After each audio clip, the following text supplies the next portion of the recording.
زندگی یہ نہیں ہے کسی کے لیے زندگی۔ منبر رسول پر تشریف فرما مشائخ اعظام، علماء ذوی الاحتشام، حاضرین مجلس، السلام علیکم ورحمۃ اللہ تعالی وبرکاتہ۔ احمدک یا اللہ واصلی واسلم علیک یا رسول اللہ، اما بعد فاعوذ باللہ من الشیطان الرجیم، بسم اللہ الرحمن الرحیم۔ ان الذین یؤذون اللہ ورسولہ لعنہم اللہ فی الدنیا والآخرہ واعد لهم عذابا مہینا۔ آمنت باللہ، صدق اللہ العظیم وصدق رسولہ النبی الامین الکریم۔ محبت کے ساتھ نبی آل نبی پر درود و سلام کا ہدیہ بآواز بلند۔ اللہ رب محمد صلی اللہ علیہ وسلم، صلاۃ و سلام علیک یا رسول اللہ صلی اللہ تعالی علیہ وسلم۔ اس بزم سے مقصود ہے اصلاح مفاسد، اس بزم سے مقصود ہے اصلاح مفاسد۔ نشتر جو لگاتا ہے وہ دشمن نہیں ہوتا، نشتر جو لگاتا ہے وہ دشمن نہیں ہوتا۔ مختصر وقت میں اپنی بات کو آپ تک رکھ کر انشاءاللہ گفتگو کو ختم کر دوں گا۔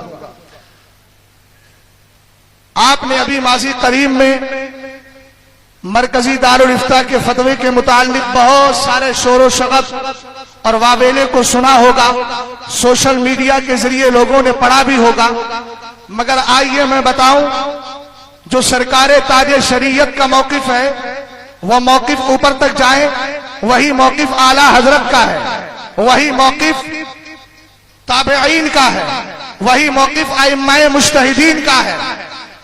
تصویر سازی، فوٹو کھینچنا کھچوانا، تصویر سازی یہ پہلے بھی حرام تھی، آج بھی حرام ہے اور قیامت تک یہ حرام ہی رہے گی۔ میں ان کی تائید چاہتا ہوں، اور قرآن کی آیت کریمہ اللہ فرماتا ہے بے شک وہ لوگ جو اللہ اس کے رسول کو ایذا پہنچاتے ہیں، اللہ کی لعنت ہے ان پر دنیا اور آخرت میں۔ وَأَعَدَّ لَهُمْ عَذَابًا مُهِينًا، اللہ نے ان کے لیے دردناک عذاب تیار کر رکھا ہے۔ اٹھائیے ذرا ام المومنین عائشہ صدیقہ رضی اللہ تعالی عنہا کی تفسیر، جس کے راوی حضرت اکرمہ ہے رضی اللہ تعالی عنہ، فرماتے ہیں ایذا دینے والوں سے مراد کون ہے؟ کہا ہم الذین یصنعون الصور، اس سے مراد وہ ہے جو تصویریں کھینچتے ہیں، تصویریں بناتے ہیں، تصویر سازی کیا کرتے ہیں۔ اب آئیے ذرا آگے بڑھتے ہیں۔ آقا کریم علیہ السلام کی بیوی، میری اور آپ کی ماں ام المومنین عائشہ صدیقہ رضی اللہ تعالی عنہا، جن کی حدیث کو امام بخاری نے بھی لیا ہے، امام مسلم نے بھی لیا ہے، مگر الفاظ امام مسلم کے ہیں۔ فرماتی ہے دخل علیہ رسول اللہ صلی اللہ تعالی علیہ وسلم وقد سترت صحبة لی بقرام فیہ تماثیل فلما رآہ حتکہ وتلفن وجہہ وقال یا عائشة اشد الناس عذابا عند اللہ تبارک وتعالی یوم القیامة الذين يضاهون بخلق الله تبارك وتعالى فقطعناه فجعلنا منه وسادة او وسادتين۔ ام المومنین فرماتی ہے، مختلف حدیث کے الفاظ ہے، سرکار نے ایک دن سفر سے تشریف لائے۔ ام المومنین فرماتی ہے ایک دن آقا میرے پاس آئے تو آقا کریم علیہ السلام کے آنے سے پہلے میں نے اپنی طاق کو ایک پردے سے بند کیا تھا، اس میں تصویریں تھی، اس میں تصویر تھی۔ آقا کریم علیہ السلام کی جب نظر پڑی میرے نبی نے اس کو پھاڑ دیا اور آپ کے چہرے کا رنگ بدل جاتا ہے، جو ناگواری کے آثار تھے۔ سرکار نے ناراضگی کا اظہار فرمایا اور اس کے بعد آقا علیہ السلام فرماتے ہیں اے عائشہ تمہیں پتا ہے قیامت کے دن اللہ کی بارگاہ میں سب سے زیادہ سخت عذاب کن کو ہوگا؟ ان کو ہوگا جو اللہ کی تخلیق جیسی، اللہ کی تخلیق کی مشابہت کرتے ہیں۔ اللہ خالق ہے، اللہ تصویر بنانے والا ہے، هو الذی یصورکم فی الارحام، اللہ رب العزت کی اس تخلیق کی مشابہت کرتے ہیں۔ فرمایا ان کو قیامت کے دن سب سے سخت عذاب ہوگا۔ آقا کریم علیہ السلام کی بیوی ہماری ماں ام المومنین فرماتی ہے جب میں نے سرکار کی ناراضگی کو دیکھا فقطعناہ، میں نے اس پردے کو کاٹ دیا اور کاٹنے کے بعد اس کے دو تکیے بنا لیے، صورت کو مس کر دیا گیا ہے۔ اب آئیے ذرا آگے بڑھتے ہیں۔ اس طرح کی بہت ساری حدیث ہیں جن سے تصویر کی حرمت ثابت ہوتی ہے۔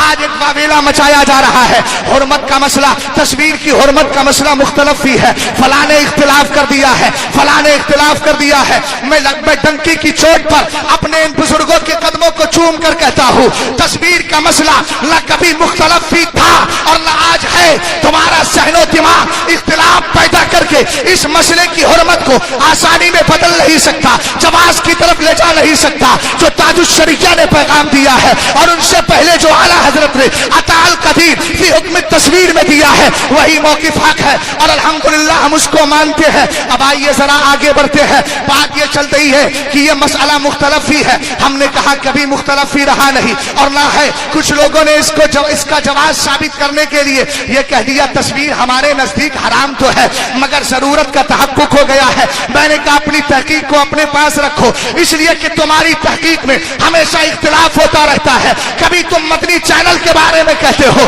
اس کو دیکھنا نہایت مستحسن ہے۔ میں پوچھنا چاہتا ہوں استحسان کی حد تو فرض پر جا کر رکتی ہے، تو کیا تمہارے نزدیک مدنی چینل کا دیکھنا یہ فرض ہو گیا؟ اس کو فرض کے درجے میں رکھتے ہو۔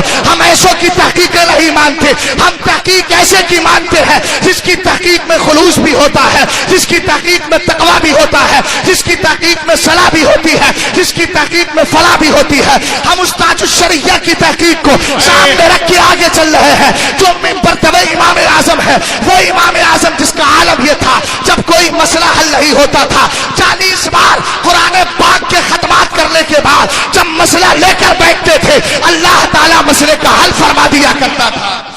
نعرہ تکبیر، نعرہ رسالت۔ توجہ فرمائیے، میں دو استدلال کی بات کرتا ہوں۔ دوسرا استدلال یہ کیا گیا جو کل تک ٹی وی اور مووی کے بارے میں کہتے تھے جھوٹ کے خلاف جنگ جاری رہے گی، غیبت کے خلاف جنگ جاری رہے گی، ٹی وی کے خلاف جنگ جاری رہے گی، مووی کے خلاف جنگ جاری رہے گی۔ میں نے کہا بھیا کبھی یہ بھی تو کہہ دو دیوبندیوں کے خلاف جنگ جاری رہے گی، کبھی یہ بھی تو کہہ دو بدعقیدہ لوگوں کے خلاف جنگ جاری رہے گی، کبھی چینلوں پر بیٹھ کر یہ بھی کہہ دو اشرف علی کے خلاف جنگ جاری رہے گی، اسماعیل کے خلاف جنگ جاری رہے گی۔ یہ کب بولو گے؟ یہ مصلحتیں اور حکمتیں مت نکالو۔ اگر تمہارے یہاں نام لینا عیب ہے تو بتاؤ اعلیٰ حضرت نے 250 کتابیں بد مذہبہ میں لکھی ہے اور نام لے کر کے رد کیا ہے، تو تمہاری مصلحت صحیح ہے یا اعلیٰ حضرت کی مصلحت صحیح ہے؟ توجہ فرمائیے گا، آگے دیکھیں۔ استدلال کیا، کتاب کا نام ہے ٹی وی مووی۔ کل تک جو گھروں سے ٹی ویاں نکالتے تھے آج وہ کہہ رہے ہیں 99 بدقسمتی سے 99% لوگ ٹی وی میں مبتلا ہیں۔ یہ ان کے جملے ہیں اور یہ استدلال دیکھیے کتنا مضبوط ہے۔ تصویر کی حرمت کے سلسلے میں حدیث ایک جانب جناب تو پھر نہ جانے درجہ اتحاد پر فائز ہے کس پر ہے میں نہیں جانتا، مگر کہہ رہے ہیں 99% لوگ اس میں آ گئے ہیں اور آنے کے بعد کہتے ہیں 1% بچے بھی ہیں تو وہ بھی کسی طریقے سے دوسروں کے یہاں جا کر کے دیکھ لیتے ہیں، اور اگر اتنا ہی نہیں تو کیا اخبار کو دیکھ لیا کرتے ہیں۔ لہذا اب اس کا مطلب آپ سمجھ گئے ہوں گے۔ اب آئیے ذرا فتاوی رضویہ کی 26ویں جلد کے بارے میں علماء کی خاص توجہ چاہتا ہوں۔ 26ویں جلد ہے فتاوی رضویہ کی، اس کا ایک حوالہ پیش کر رہا ہوں۔ تقسیم امت کا مسئلہ الگ ہے، اسباب ستہ کا مسئلہ الگ ہے۔ میرے امام سے زیادہ اسباب ستہ کو سمجھنے والا کوئی نہیں ہے، مگر فتاوی رضویہ میں اعلیٰ حضرت فرماتے ہیں مزامیر کے بارے میں کہ مزامیر حرام ہے اور حرام ہی رہے گا، اور فرمایا لوگوں کے جس کو آپ میوزک بول سکتے ہیں فرمایا حرام ہے، حرام ہی رہے گا، اور لوگوں کے گناہ میں مبتلا ہو جانے سے کوئی گناہ جائز نہیں ہو جاتا۔ یہ اعلیٰ حضرت کے جملے ہیں، فرمایا ان کے مبتلا ہونے سے کوئی گناہ جائز نہیں ہو جاتا کہ اگر گناہ کو جائز قرار دے دو گے تو پھر شریعت کو جاہل اور فاسقوں کے ہاتھ میں منسوخ کر دینا لازم آئے گا۔ ہمیں ایسے جاہلوں کی تحقیق نہیں چاہیے۔ اور آگے بڑھو۔ ہاں ایک نسبت کی بات آتی ہے، بہت پہلے اختلاف چلا تھا، میں اس کی تفصیل میں نہیں جانا چاہتا، میں نسبتوں کا احترام کرتا ہوں، ان کی نسبت ہمارے سلاخوں پر ہے، اس لیے کہ نسبتوں سے پیار کرنے کا مزاج بھی بریلی شریف نے ہمیں دیا ہے۔ تیری نسل پاک میں ہے بچہ بچہ نور کا، تو ہے عین نور، تیرا سب گھرانہ نور کا۔ مگر یاد رکھیے گا حضرت امام اوزاعی اور امام اعظم کا مناظرہ ہو رہا ہے،